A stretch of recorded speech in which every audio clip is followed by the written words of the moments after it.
Kim Jong-un and the United States of America. The pair go together like sardines and custard. They couldn't be more at odds. The North Korean leader and the United States president have regularly exchanged toddler tantrum fight talk, but they've never actually met. What will happen when they do though? Hello and welcome back to Life's Biggest Questions, where you guys seem to love our summaries on North Korea. And to be honest, I don't blame you. The whole topic is as fascinating as it is unpredictable. I'm your host Rebecca Felgate, and today I'm asking, what if Kim Jong-un visited America? Before we press our big red button and launch straight into this video, I just want to ask you guys to hit that thumbs up button if you like our content. Also, if you're new here, hey there, please do stick around. We would love you to subscribe. Okay, Kim Jong-un. Kim became the leader of the ironically named Democratic People's Republic of North Korea in 2011. Up until a few weeks ago, he had not left the country during his reign as supreme leader. However, in March 2008, he traveled to China to meet with Xi Jinping. The meeting came as a surprise to the rest of the world and marked a change in the North Korean leader's attitude to foreign affairs. By the time this video goes out,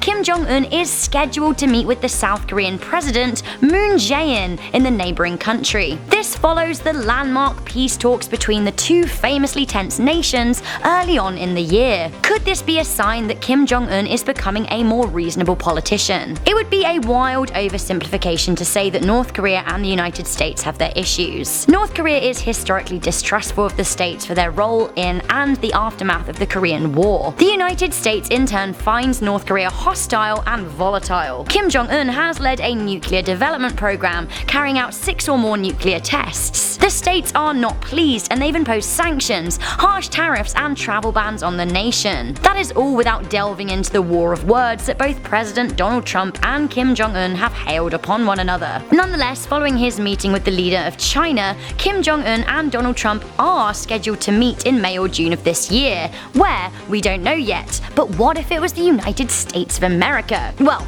hold that thought. There is speculation that the North Korean leader has a fear of flying. He has a number of state trains, one of which he used to travel to China. Others say it is not so much flying he's afraid of, but safety away from his home turf in general. Would Kim Jong-un see visiting the United States as walking into the lion's den? Possibly. But what if he did make it there? He's seemingly more reasonable these days, with a genuine look to establish foreign connections, so maybe it isn't so much of a stretch. Well, firstly, the world press would have an absolute field day. A Trump-Kim Jong-un meeting is bigger than any Pacquiao-Mayweather rendezvous. The whole world will be watching with bated breath. Wherever Kim Jong-un arrives in the USA will be filled with reporters and perhaps even public crowds, because let's face it, Kim Jong-un is larger than life and people might want to catch a glimpse of the man, the myth, the deranged legend in the flesh. Wherever he entered the USA, I imagine he would be picked up by Air Force One and flown to the White House to meet the Prez. Once again, the photo ops of that handshake would be legendary. They would be iconic. Things may be tense at first, but Trump and Kim Jong-un share a mutual love of the hamburger. Indeed, Trump has even gone as far as to suggest that they could bond over it. So, would it be cheeseburgers and politics on the menu?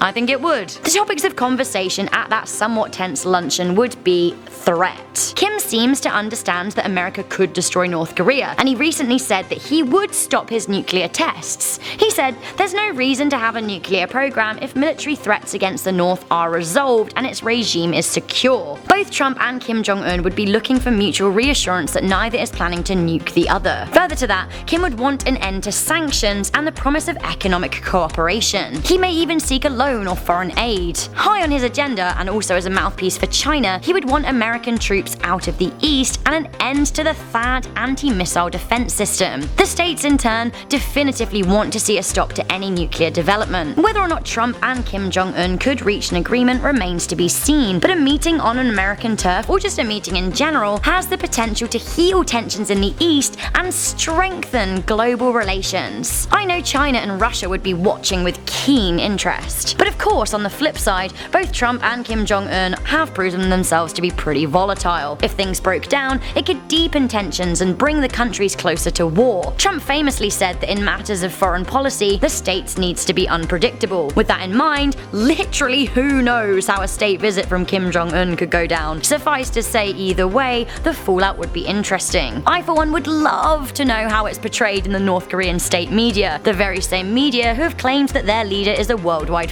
fashion icon. All things aside, Kim could use a few more stamps in his passport. He is one of the least well-traveled world leaders. He studied in Switzerland when he was young, and he is reported to have visited Germany and France. He was raised in Japan, and we know that he's traveled to China. Other than South Korea, that is pretty much it for the leader. Perhaps he could use a bit of travel. After all, they do say it's good for the soul. So that is a rough idea of what we think would happen if Kim Jong-un visited America. One thing's for sure, it would be a landmark occasion, whatever the outcome. What do you guys think would happen? Let me know in the comments section down below. Also, if you like this video, make sure you hit that thumbs up button, and of course, do stay subscribed for more big answers. I'm your host, Rebecca Felgate. I'll catch you in the next video, but for now, stay curious, stay alert, and never ever stop questioning.